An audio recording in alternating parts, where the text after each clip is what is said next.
Now it's getting banned away. Here we see Keria going for that Shen for extra protection. He hasn't played it at all in summer, so it's something he's been keeping in his back pocket.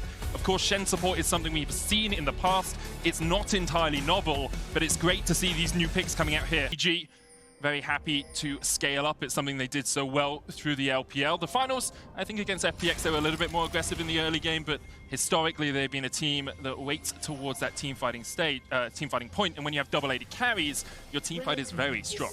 Certainly is. EDG, they have a lot of damage at their disposal, and they definitely do have a decent early game. But I think that when you kind of look at how they scale, and I think one of the big things for Jin in particular is I always think about him as he struggles into tanks because he only has 4 shots, right? And while those shots hit hard, when you're going up against a front line, it can be very difficult to get through. However, when you look at T1's comp, you're saying, oh, actually, this front line, not that terrifying. I think that when you get a 4th shot, that can do a lot of damage to this composition from T1. You only have to be really afraid of the Shroud from Shen. I always forget the name. The Twilight Shroud? Is it that one? The one that mitigates Twilight the Shroud? auto attack? Twilight Shroud is a Kali. Spirit's Refuge is Shen. This is why it's QWE now. Yeah, that's I mean, that's you why use I stick those. to this. That's the thing. Anyway, the thing that blocks auto attacks from Shen is basically the only thing that Viper really needs to be afraid of. Anyway, jungle pathing is always funny to me because I was talking to Kadro about this, and he was like, yeah, so Ona almost exclusively does a full bot clear into top side gank. Okay. And he does it pretty much every single game. And it looks like he's going to do the same thing again. Now, of course, we talked a lot about the draft and how typically he does want to try and invest into Kana early. So it shouldn't be that surprising, but you can see that pings from EDG are coming down. They have information, and because Gumayushi and Keria also assisted with the pull, this will give Viper and Mako the ability to get that early push. Meanwhile, JJ isn't going to have a leash, so he's going to solo clear. He's going to be a little bit behind Ona, but it looks like he's going to look to match, except doing mirror on the other side, going from top side to bottom. The T1 bot lane knew that this is what you buy into when you pick Ziggs Shen on the bottom side of the map. Yes, you can trade, and Shen does have some windows, and Ziggs does have some windows, but most of the time, you're going to be standing back. You're just going to be farming against this Jin Leona, just letting them push into you. Ona was pinged out there on his Razor Beak. Ward spots him, so EDG have full awareness of where the T1 jungler resides. Let's have a quick look at Faker here, because this is what we see often in pro play, how people use their prio to get early information. Unfortunately for Faker, he wasn't quite able to drop that ward on the Raptors, so they don't have full information, but they can be pretty confident that JJ is pathing from top side to bot. The problem for T1 is largely that no one pulled for JJ, so they don't have concrete information as to where they are, where he is. They just likely have a rough idea of where they expect him to be. But EDG have done a really good job of utilizing that early vision. They dropped that early ward onto the Raptors, and then Flandre, using his prior, will drop it onto the blue buff, so they have full information as to where Ona is. And I think that it's in JJ's best interest by playing the Jarvan to actually avoid Ona, because Jarvan in the early game, while you can do a lot of in terms of gank setup and you do have early damage, an extended trade against a Xin, you're going to lose. So he wants to make sure that he can guarantee himself a Scuttle Crab. You can see that he's done his full clear down towards the bot side of the map, and thanks to the bot prio that his team does have, he should be able to secure that Scuttle as well. Yeah, as a jungler here, you are so happy for your bot lane. You're like, okay, you guys have pushed it in, just walk up through the river. If you want, Viper can back, he can go buy his first item, and because Mako is there, JJ knows he's entirely safe, even with Scout backing away. So early on, both junglers tracked relatively well by their opposing man. As you said, T1 didn't have concrete evidence that JJ was where he was, but because of the way the waves were pushed, that is to be expected. This is a good little position here from Ona, able to sneak past the vision that was supplied by that ward. It's a couple of wards down into the EDG base, and he wants to reset as well, because you don't want to be going into fights when you're at an item disadvantage. He hasn't gone back yet.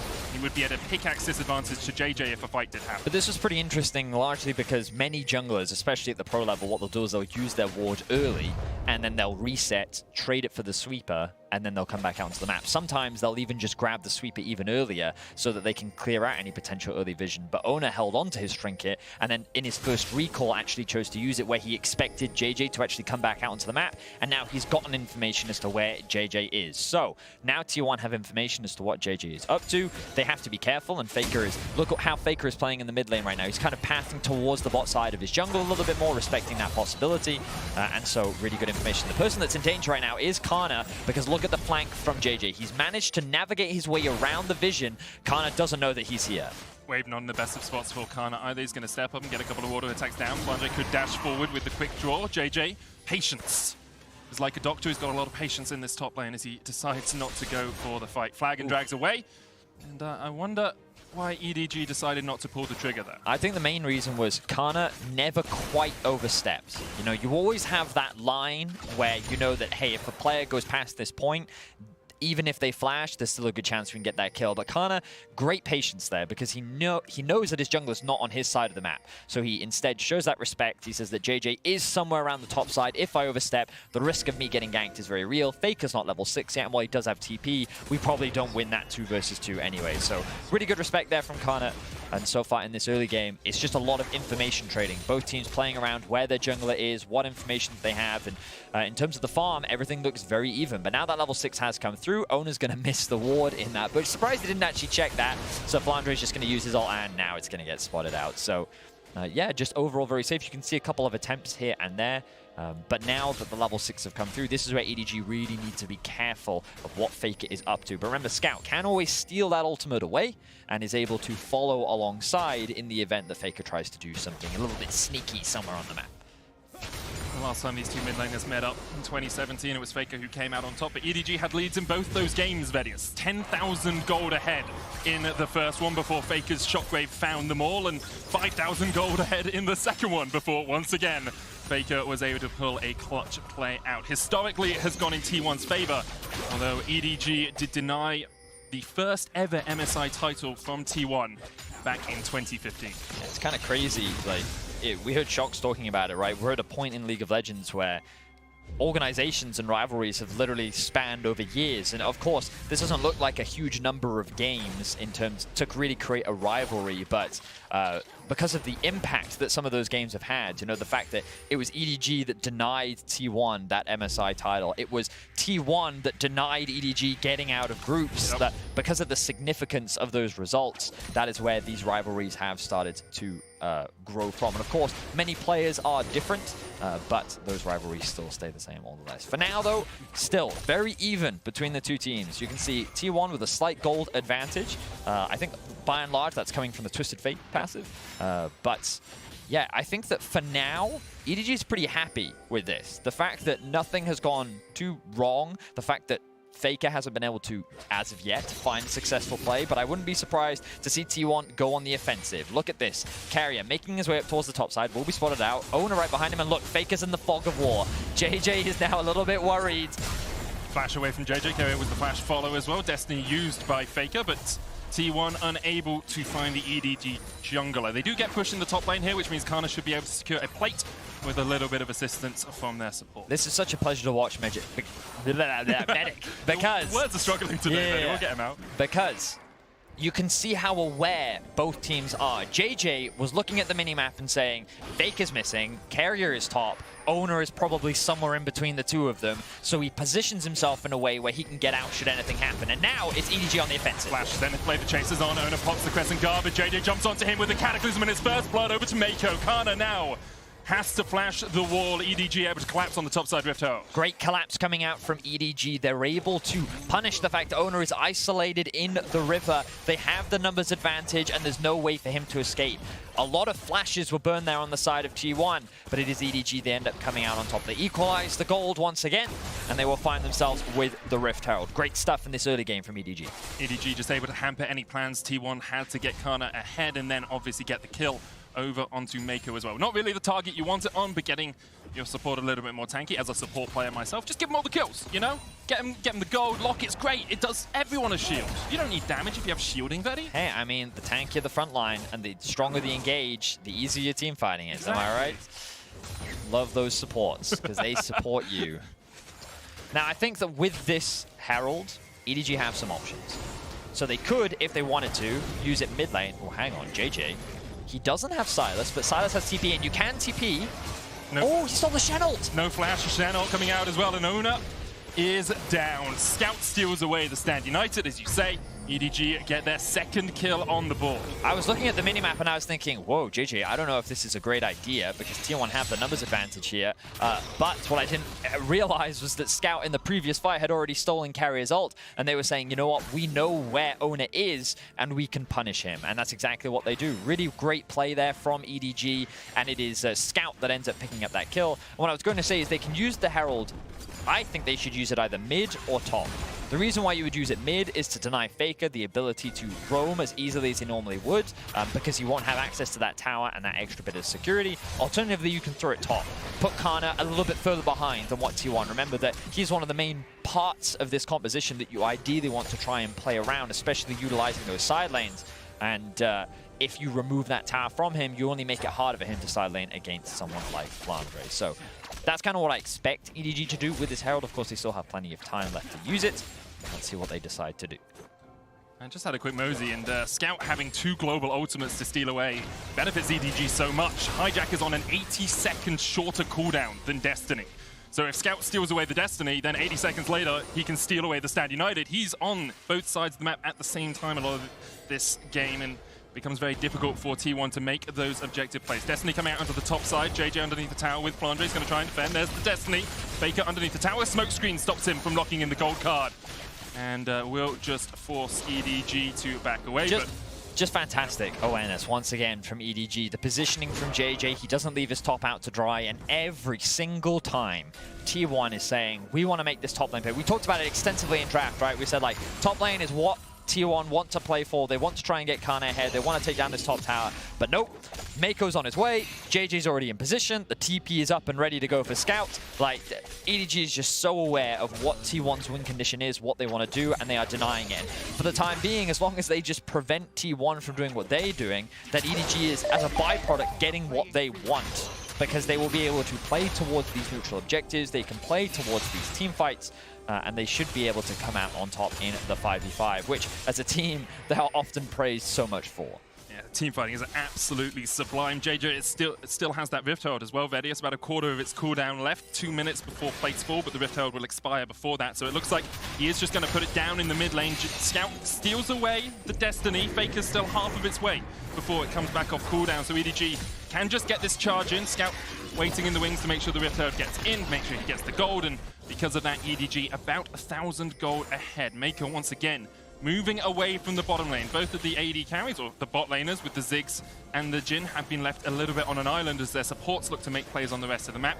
Mako spots that he's on a ward, so we'll just clear that out and work his way down through this river.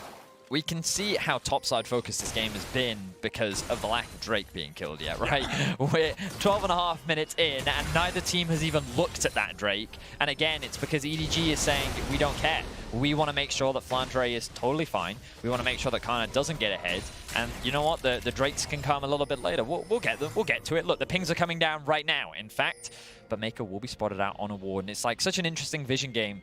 And it's just really impressive to me to see how both of these teams are leveraging their vision and how they're playing around it. But most impactfully, it's a matter of how they recognize each other's win conditions. Oh, Scout's actually going to use the TF ult to get back to base. He needs to get back to Boris. He was shutting his shop in about 3 minutes' time. He was like, I have to get back quickly, can't just base. Reminds me of old Rek'Sai Ultimate with the farm alarm. I remember, yeah. I do remember that. Yep, that was, as Kadra liked to put it, that was tempo. Well, no, I'm using it in the wrong context. But the point is, you get really big tempo advantage from it, right? Because you like, not only do you decrease the time of your back, but you also then get back out onto the map so much faster. And you can see the look, Scout's already back in mid lane, will have the push in mid, and now he's going to move into the fog of war, start creating some threat, but because he's going to get spotted out by some vision. Not as scary. T1 got tempo murdered, I guess. Something along kind of. Because the problem with the word tempo is it means so many different things to so many different people, and it's why we don't often use it on the broadcast. Well. In League, it has a very specific meaning, right? Which is very much. Basically, it's who gets to make the play first on the map, you know? And the easiest way to think of tempo is who. You have tempo if you're back out on the map first, because it's kind of like your turn is an easy way of thinking about it. But right now, EDG have control. So they have denied all vision in the river. They're kind of forcing T1 to face check into them, and they're basically making T1 feel a little bit uncomfortable. I really like how our observers are highlighting this here, because EDG are doing a great job of utilizing their pressure and their windows where they know they can move and have numbers to try and deny vision and get a little bit more over the map. And now their lane assignments are starting to shift because EDG is saying, well, okay, Viper's got his first item now. He's got his upgraded boots. He's level 10. We want to start involving him, and he doesn't have TP. So what we'll do is we'll send Scout bot. He'll start getting all of this solo XP, and we know that he can easily 1v1 Faker on this Silas, and should a fight kick off, he can TP in. Now, EDG also know that the Herald's been started off, so notice Scout's come back to base, wants to spend a little bit of that gold. He's grabbed himself the stopwatch, and now EDG is ready for the fight.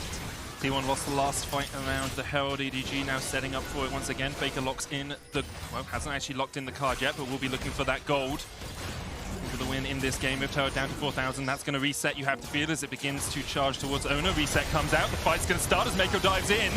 Super Mega Inferno Bomb's going to do a lot of damage onto the backline. JJ still pushing forward. Scout dives onto the back, and that is a very dead Owner. Baker forced away with the Curtain Court. Flandre low, the Immortal Shield will proc. Kana has a lot of mana and can put down a lot of damage with these shock blasts. EDG about half HP on everyone apart from Scout. T1 continue to step forward, continue to look for the fight, but EDG holding them at arm's length right now. The poke damage from T1 is absurd. Carrier now spotted on a ward as he steps forward. Scout has the flank. Mako going in, and look at the damage going down onto Kana. He's dead. Faker has to get across the wall. Gumayushi flashes, and EDG once again win the fight. Another very clean team fight from EDG. Great patience, great flanks, and just great utilization of their ultimates as well. They're going to extend to a 2k gold lead. They're going to secure themselves another Herald, and EDG are looking strong in their first matchup against T1. EDG just finding such coordinated fights in the middle of that after they killed off Owner. It looked perhaps like T1 had a chance just to poke them, to prod, to get some extra damage down, but then Kana went a little bit too deep and EDG collapsed. As you say, 2,000 gold lead now for EDG. So again, just look at the patience here from EDG. They don't need to overcommit just yet, but the second they see Owner out of position, that's when they go in. The Shen ultimate that is stolen by Scout is then used to come in. And then look at this Leona ultimate here onto the backline. Oh. Zones 2, stuns 2, which means that even if they wanted to help Owner, they couldn't. Now, of course, EDG funneling into this choke point is a great position for Gumayushi and Kana with all of their poke, but then EDG patiently wait for the re-engage. They find themselves another pick, and T1 ends up struggling. And you can see that T1's ability to start a fight is actually very reliant on Owner. He goes in, he uses ultimate, he buys a little bit of time, maybe Faker can ult behind someone, but their actual engage tools are not great. They have great poke and they have great globals to try and attack side lanes. And it looks like they're trying to find another pick here on a side, but great vision once again from EDG will deny T1 this opportunity. And it's just a matter of control. EDG have controlled the vision and the game from start to finish, and they have been playing these team fights extremely well. Such an impressive game we've seen from the LPL champions. Most decorated team in the LPL versus the most decorated team in the LCK, and currently it is China coming out on top. Mid lane tower will fall. EDG have just negated, nullified any threat that T1 had in the early game, any threat of that Destiny Stand United combo. And because they've been able to do that, they're now getting in towards the portion of the game that they like. The team fight, the 5v5s. And with it, they have a strong lead as well. Importantly, as you said earlier, early Dragons were not a point for either of these two teams, so that first Drake was only taken about 5 minutes ago. Next one up will be a Mountain, and EDG currently setting up on the top side. Don't seem to be too concerned with pushing it down towards it as of yet. Right now, they're just trying to maintain control over the river. They're doing a great job of it. You can see how difficult it is for T1 to actually face check when there is no vision available to you, because you're face checking well into a Leona, which is never really that pleasant. They do, of course, have great poke, which T1 is able to land at times, but if EDG forces the engage before some effective poke can come through, it doesn't really result in a huge amount. Let's have a look, though. 3 members of T1 around the top side of the map. Faker has the ultimate as well, but EDG, once again, quick to respond. Scout has the TP, which means that he's happy to just chill in the bot lane. And Medic, you talked about it, like, right now it doesn't look like he has either one of the ultimates, but he's kind of alternating, isn't he? He's just stealing the TF ultimate, stealing the Shen ultimate. As long as he's got one or the other, he doesn't even need... I don't think we've actually seen him TP this game. I don't think so either. I don't think he's actually used the ability yet. Maybe to get back to a lane at some point. But even then, I don't think he did. I think he's had such all over the bot. I think he's had such great control over his wave that he's never really needed to use it. So impressive stuff from Scout. This will be T1's first turret, though. You could say it's impressive. You could say, well, why didn't you take Ignite if you're never going to use the TP, right? It's like my top laner's in solo queue. Might as well just win the lane. You're never Well, gonna he's join got us it anyway. in case. That's true. We'll see. And it means he can thread in the side lane while EDG play off towards the top side of the map, of course.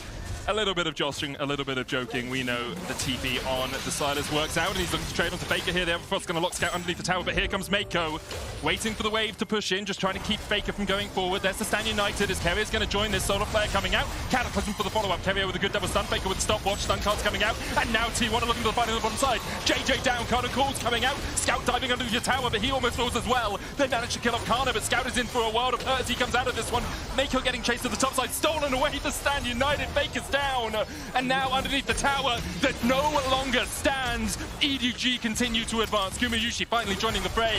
Good dash forward there from Blondres. He looks for the damage onto Ona, but both teams will disengage with a 2-for-1 lead for EDG. Wow, I think that was a big overcommitment from EDG. They really wanted to force that fight, but Faker did a great job of stalling things out with the Shen ultimate and the stopwatch.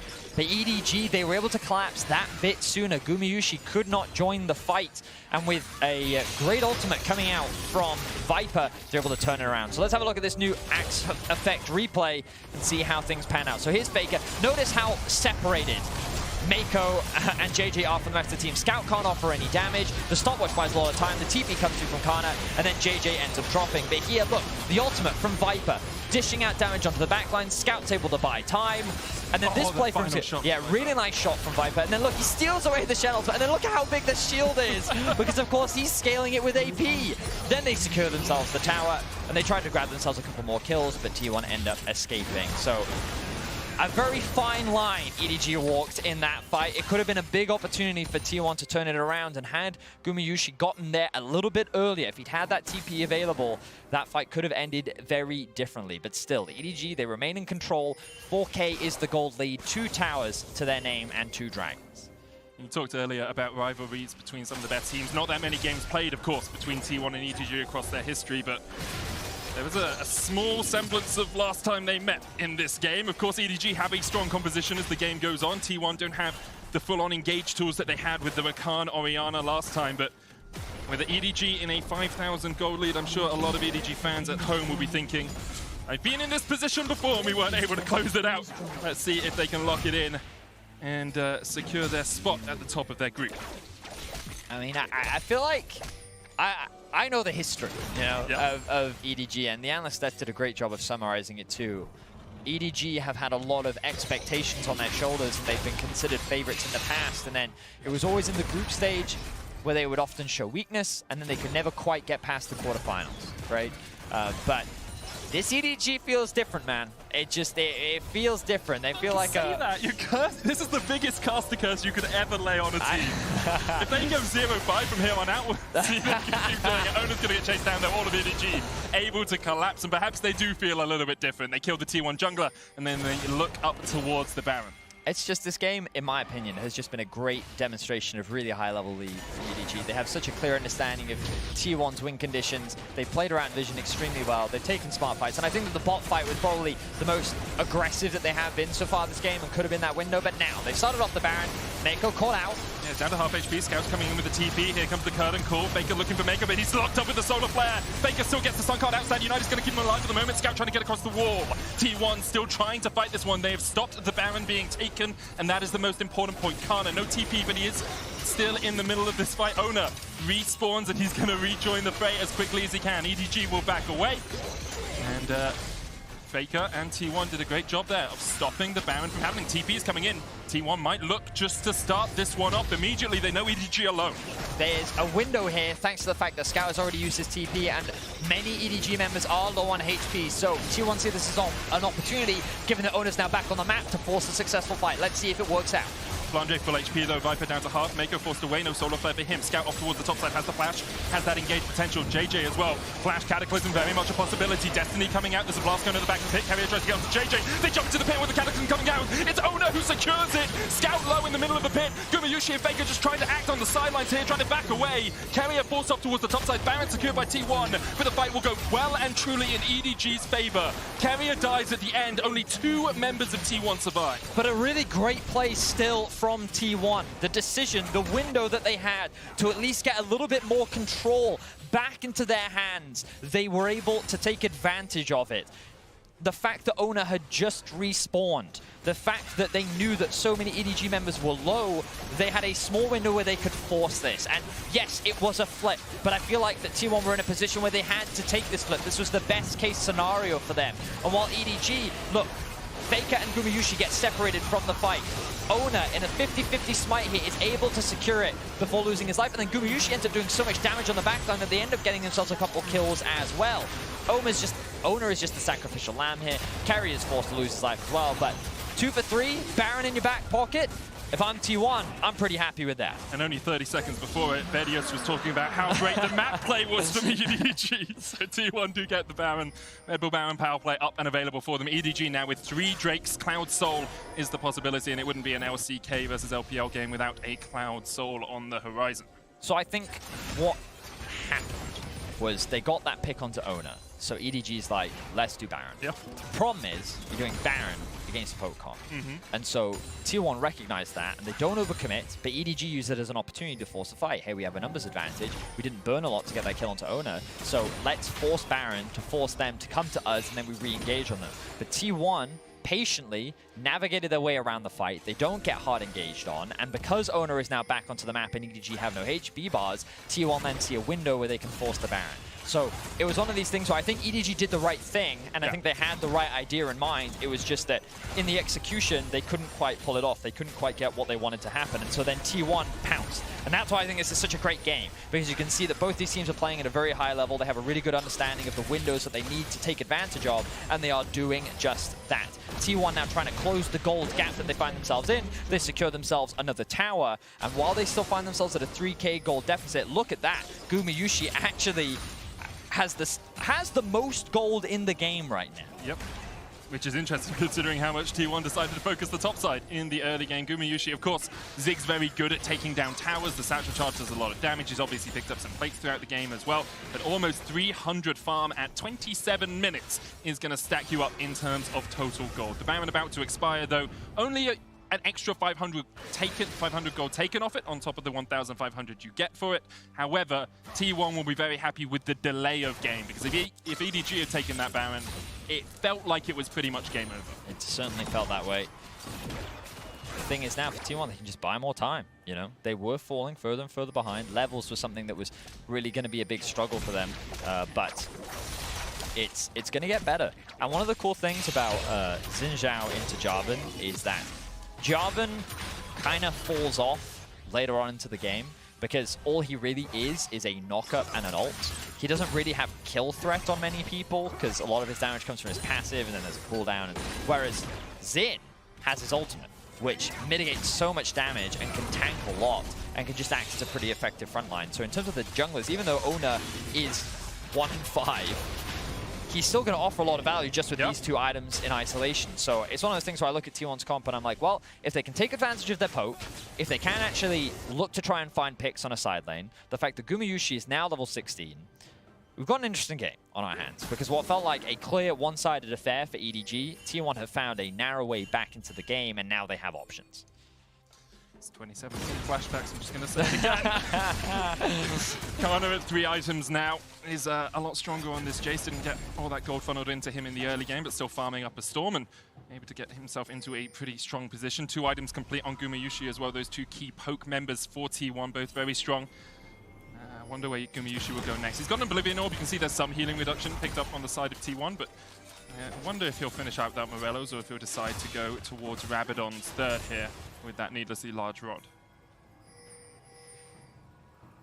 It's very much an option for him. You can see as well, EDG now deciding, well, Cloud Soul available for us. In a minute and a half, we're going to set up Vision down towards this bottom side. T1 accepting Vision off towards the top. It's actually very close between the spawns of the Baron and that Cloud, and I wonder if EDG will be willing to give one up. There's always the option to trade a Soul for a Baron. Not always the best deal. We've seen it go both ways, but Cloud is permanent, the Soul is permanent, whereas Baron, of course, expires in 3 minutes. Thing is, I really think if T1 got a Baron, Oh, Viper's in trouble. There's the Destiny Viper. Cleanse Flash into the Gale Force. He manages to escape. Flandre putting the damage down here as well, and Faker has to walk away.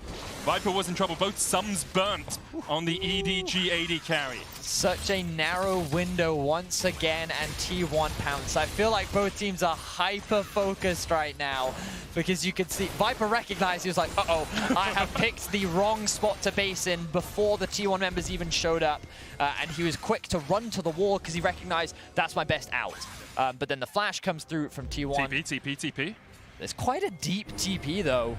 Scouts looking for it, looking for that flank. Flashes available on everyone but Keria. Scouts still waiting in the wings, waiting in the darkness. Flandre pushing in the top side. T1 corral into the mid lane. Only Faker stands alone. Know? Does Faker know? He steps forward, he steps back. Oh, to be in the mind of Faker for a second, because right now his positioning could cost T1 everything. Scout backs away. T1 gain priority in the mid lane and work their way up towards the Baron right now. Oh, they're going to start it up. It. Flandre's on the Drake. Flandre's on the Drake, and EDG now 4 members strong can push against this. That Drake's going to be down in about 4 auto attacks from that Graves. Owner, half HP, current call coming out as Viper looks for the damage. Fake off towards the side, Scout chasing him down. Scout will land the root, the Solar Flare going down to the Faker as well. And with the Zenith Blade, he has to pop the stopwatch. Cloud Soul secured for EDG, and Faker is down as well. EDG win the fight on both fronts. Beautiful pick coming out from Scout. It was that dance between the two mid laners, hiding in fog of war, but the moment Faker threw out his stun card, he revealed an opportunity for Scout. Mako with the immediate follow-up from the ultimate. EDG are going to secure themselves the soul, they're going to get themselves the Baron, and just like that, EDG snuff out T1's chances.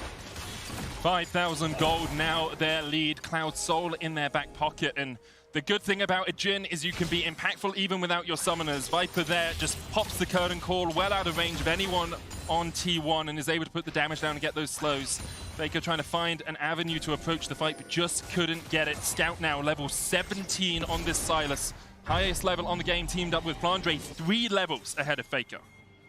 Yeah, it's an awkward position for T1 to be in right now because I feel like both Scout and Flandre, they're difficult to deal with in a side lane. You know, we haven't really talked about Flandre at all this game, but 4-0 and 4 on this Graves has not really made a mistake from what we've seen so far, and is like a massive damage-dealing threat in a side lane. Very difficult to be able to push out on 1v1.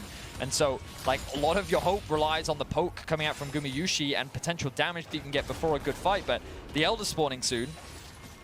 I don't know if EDG really need it because their game plan should be to set up control of a mid-wave, look to use their numbers bots. Is that a TF ultimate? No, I just misheard. And you can see them doing it right now. They're pushing in through bot lane, they're pushing him through mid. Faker was forced to go and catch the top wave. And this Baron buff does reduce the impact of that wave clear. But wherever Gumayusi is, means that EDG just doesn't have to be, and they can secure these towers. Of course, Baron up minions a bit more tanky than normal minions as well, meaning Gumayusi will struggle to work his way through them, even though he can put down that explosive minefield. EDG playing those 2 lanes well. Solar Flare coming out, there's the curtain call as well. Faker takes a chunk. Owner trying to block for them, but Keria still found with the 3rd shot. 4th's about to come out. It hits Owner as the Crescent Guard falls. Cannon Minion surviving here. Scout still in the mid lane. There's a whole wave that T1 now have to deal with. Cannon Minion dies down towards the bottom side, but the mid lane inhibitor tower will fall as well. Scout just buffing up those double cannons. The shot blast does land, but Flandre and Viper very easily heal that back up. And now T1 just decide to defend their bot lane inhibitor tower. Mega Inferno Bomb stolen away, doesn't really get the damage down, but Keria has to dash away, and that's mid lane inhibitor and the bot lane inhibitor now under fire. Scout continues just to wail away on that mid inhib. It will fall, so will the bottom lane, and EDG. They've got everything they needed out of this Baron buff. They can back away. Good patience being shown by EDG, not giving T1 really any opportunities. They're going. Looks like a pick. They're looking for it. They can't quite catch out Flandre, who manages to flash and escape and continue unkilled here at Worlds. Didn't die yesterday, yet to die today. Same with Scout. EDG solo laners just having a barnstormer of a performance so far here in 2021. So now I can say with a lot more confidence, this EDG just feels different. Yep. Give you that one. They are clean, they are crisp in their execution, the control that they have, the performance of each of their individuals. You can really see why they are considered one of the tournament favorites and how dominant they have been looking so far in the group stage. Of course, this is only their 2nd game. Group stages can be quite the torrent of emotions for many fans. And there's still a lot left to play, but this EDG team looks solid. And with only 1 inhibitor left, with the Elder Dragon spawning in 2 minutes' time, you feel like that this game is done and dusted for EDG. It's just a matter of how they close things out. The biggest struggle for them is Gumayusi and the amount of wave play that he does have on this Ziggs, and it does just make sieging that bit harder, especially without the Baron buff. They do, of course, have the option to just go for the all-in dive, you know, Solar Flare, Scout diving in as well with the Abscond Abduct Cataclysm. You can just focus down Gumayusi. Question is that the wisest idea? Instead, you can just wait for the super minions to start doing work in the middle and the bottom lane and get this wave pushing in. The top wildcards will clear it out just a little bit, but still T1 have to deal with 4 members of EDG pushing in here. Scout taking away a red buff. And go back to base. Going back to base, he has TP. Just your classic solo queue mid laner. Yep. He knows his priorities. Of course, as you rightly said, he does have the TP and can join at any moment. He's going to use that in the mid lane to create another point of pressure. Viper and Faker just trading blows right now. I love the rapid fire cannon on Graves, because it means you can do what they just did to Faker without having to be that short range, you know, shotgun 80 carry that Graves so often is. Wandre just chipping away at Faker, forces him to go back. Destiny available for T1, but are they going to pull the trigger? Are they going to look for a final fight in this game? Because you have to feel if those super minions in the bottom lane get any closer, it's going to be very difficult. Curtains open as EDG look for an encore of the last fight, and they will once again just force T1 back. T1 unable to find their fight, unable to find a moment, a gap in the armor of EDG, and now with 3 inhibitors down, T1 very much on their last legs. Viper has so much damage at his disposal. Can he use the 4th shot there? I was curious as to whether we get to see how much damage he could do. But EDG, they're going to respect it. They know that if they overcommit and they die, they lose Elder. And that is not something that they want. So they're going to be happy with their 3rd inhibitor. They're going to make their way back towards the Elder. Or are they going to set up a trap? Ona caught out, rooted immediately. Crescent Guard will come out. There's the stopwatch as well. Scout is on the longest of flanks here, and Ona is able to flash away Carrier. Forced out by Scout. The chains come down, and Scout's on a rampage. Cataclysm follows it up as EDG look to rout T1 in the doors of their base. Only Carrier, Gumayusi, and Kana survive, and they're going to get forced away. Kana dives in, but just doesn't have the damage. The Jace was not strong enough to carry T1 through that fight, and EDG are now knocking on the Nexus. Look at Scout. He's cutting off the escape route for Gumayusi. He's going to get himself another kill. EDG are going to wipe T1 off the map, and EDG are going to look to go 2-0 in the group. That one was personal for Scout as he takes down T1 4 years after their last defeat. EDG 2-0.